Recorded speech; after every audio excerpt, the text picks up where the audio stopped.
जी, सभी उपस्थित पत्रकार बंधुओं का मैं स्वागत करता हूं। पूरे मध्य प्रदेश में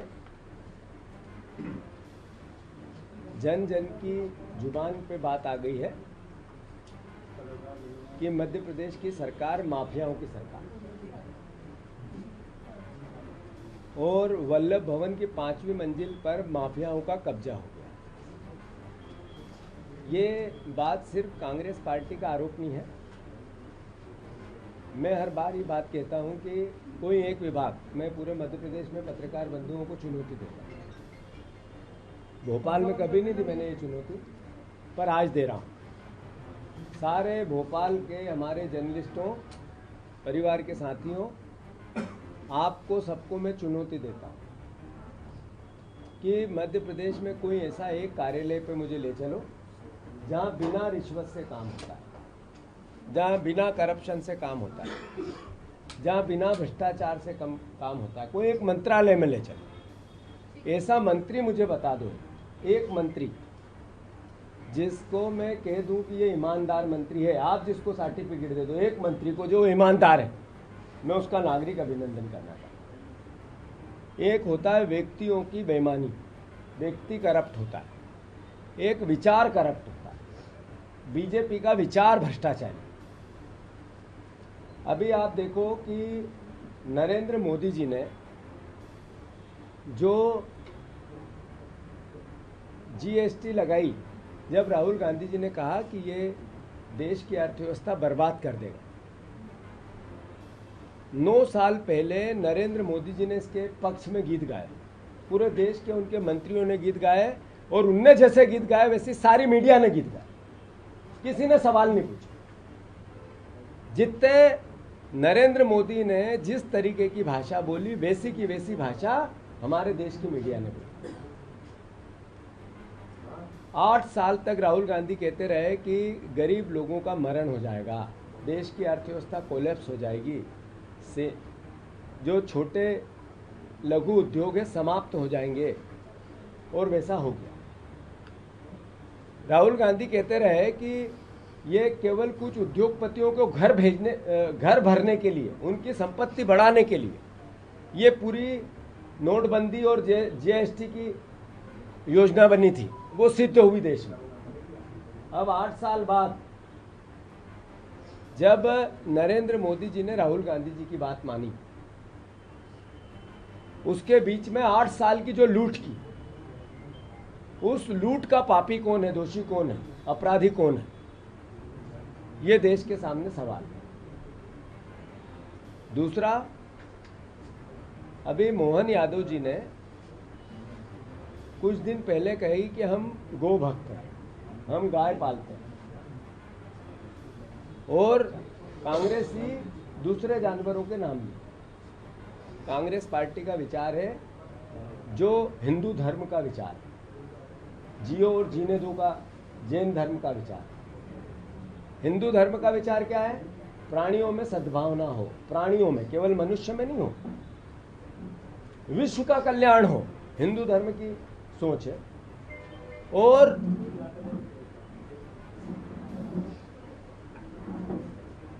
विश्व के कल्याण की जब हम बात करते हैं तो उसमें सबकी बात होती है, गाय की भी होती है, जंगल के जीव जंतुओं की होती है, पशु पक्षियों की होती है, इंसानों की होती है, प्रकृति की होती है। बीजेपी इससे डिफर सोच रखती है, मोहन यादव इससे डिफर सोच रखते हैं।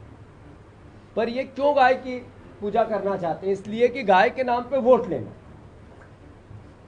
और फिर गाय का कत्ल करवाती है बीजेपी। मैं आरोप लगा रहा हूं, सबसे ज्यादा गो मांस का दुनिया भर में अगर एक्सपोर्ट कहीं हो रहा है तो भारतवर्ष से हो रहा है, और नरेंद्र मोदी के राज में सारे रिकॉर्ड तोड़ दिए। इसका मतलब क्या समझे? कहां से आ रहा है इतना मांस? गो मांस आ कहां से रहा है? गो मांस इसी भारतवर्ष की गाय माता का अगर जा रहा है तो फिर दोषी देश में बीजेपी की सरकार, प्रदेश में बीजेपी की सरकार, कई राज्यों में बीजेपी की सरकार। क्या हुआ उसका?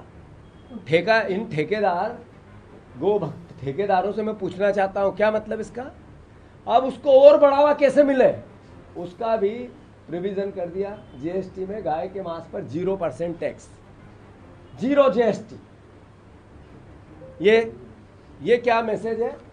वारे मेरे गोभक्त मुख्यमंत्री, मुंह हलक से एक बात नहीं निकली आपके? गाय की सेवा करूंगा, गाय की पूजा करूंगा, मुख्यमंत्री आवास में गाय है मेरी, गाय माता का ऐसा कर दूंगा, गाय माता का वैसा कर दूंगा। वारी मेरी गाय माता, गाय माता जैसा मेरा मुख्यमंत्री। थोड़ी गाय माता के सेवा के साथ साथ अपनी बुद्धि को बड़ी करो, समझ को बढ़ाओ। एक मुख्यमंत्री को क्या क्या कब कब डिसीजन लेने चाहिए, उसके लिए व्यक्तित्व में परिपक्वता लाओ। मुझे गाली देने से, बहनों को चप्पल और शराबी बताने से या और तरीके के मेरे पे आरोप लगाने से पहले आपको मुख्यमंत्री का धर्म तो निभाना पड़ेगा। ये 0% गो मांस पर जीएसटी का मैसेज क्या है? ये मैसेज है कि गाय का मांस और ज़्यादा एक्सपोर्ट करो दुनिया भर में। ये मैंने उस दिन भी कहा था कि कांग्रेस पार्टी एक आंदोलन चलाएगी जिसमें जितनी गौशालाएं हैं वहाँ पर हम विजिट करेंगे, जितनी सड़क पे गाय है उनको घेर घेर के कलेक्टर ऑफिस ले जाएंगे। मैं मोहन यादव जी फिर से आपको आगाह कर रहा हूँ, अगर आपने ये 0% गाय माता के मांस पर टैक्स कर दिया, इसलिए मैसेज दिया है कि गाय का मांस निर्यात एक्सपोर्ट करो, इसका हम विरोध करते हैं। और जो 8 साल से आपने गरीबों को लूटा, छोटे उद्योगपतियों को का नाश कर दिया, लघु उद्योगों को समाप्त कर दिया, उसके दोषी आप हो। इन दोनों मुद्दों को लेकर 26 तारीख को और 27 तारीख को कांग्रेस पार्टी पूरे प्रदेश में आंदोलन करेगी। गाय को नहीं कटने देंगे चाहे कुछ हो जाए, गाय माता की रक्षा करेंगे चाहे कुछ हो जाए, और ये नकली गोभक्तों का चेहरा बेनकाब करेंगे चाहे कुछ हो जाए। हमने 26 तारीख को जितने बाजार हैं पूरे जिला अध्यक्षों को निर्देश दिए हैं कि इनका चेहरा बेनकाब करो, कि ये जीएसटी में लूट करी ये वापस दें। 8 साल जो आम गरीब आदमी को लूटा ये क्या वापस रिफंड करेंगे? मैंने ट्वीट भी किया था। उसके साथ साथ 27 तारीख को छोटे कस्बों में पूरे प्रदेश के, जिसमें नगर पालिका नगर पंचायत, उसमें सब दूर इसका विरोध करेगी कांग्रेस पार्टी। एक भी नगर पंचायत जितनी भी है, हर जिले की नगर पालिकाएँ जितनी भी है, छोटे शहरी क्षेत्र है, वहाँ पे पूरा प्रदर्शन करेगी। और 26 तारीख को जिला स्तर पर सारे मार्केटों में जा के इनका चेहरा बेनकाब करेगी कि 8 साल के लुटेरों को आने मत दो। इन्होंने जीएसटी के नाम पे आपके घर से एक एक पैसा लूटा है, वही लुटेरे हैं जो भाषण देके बड़े बड़े होर्डिंग लगा रहे हैं। पहले होर्डिंग लगाए इस बात के कि हम ये टैक्स लगा रहे हैं, और अब होर्डिंग इसलिए बात के लगाए कि अब टैक्स हटा रहे हैं। तो ये होर्डिंग के पैसे क्या इनके पूर्वजों के थे क्या? ये तो आपकी जेब की जनता के जेब के पैसे थे। अरे होर्डिंग लगा के क्या मैसेज देना चाहते हो? आपसे हमने लूटा, उसके देखो ये हमने लूट के आपके होर्डिंग लगाए। इन लुटेरे को मध्य प्रदेश की जनता पहचाने। मैं बीच में कोई बीच में छोटी ऐसी बात नहीं कहूँगा जिससे कि ये लगे कि हम कहीं भी नर्म पड़ रहे हैं। बिल्कुल हार्ड लाइन है हमारी, गाय नहीं कटने देंगे। और गाय काटने वाले अगर कोई हैं तो बीजेपी के लोगों ने गाय को कटवाने के लिए 0% टैक्स किया, उनकी सरकार ने किया, नरेंद्र मोदी ने किया, मोहन यादव ने किया। इसका हम विरोध करते हैं। आज मेरे से पुजारी समाज के लोग आए, इन्होंने कहा कि भैया ये गाय माता की रक्षा करो। इन्होंने संज्ञान में लेके आए मुझे, इनको धन्यवाद। भूपेन भैया इनसे मिले और इनने कहा कि 0% टैक्स गोमांस पे किया आपने, शर्म नहीं आती आप लोगों को? एक तरफ गोभक्त बनते हो, दूसरी तरफ गाय को काटने के लिए एक तरह से वातावरण तैयार करते हो।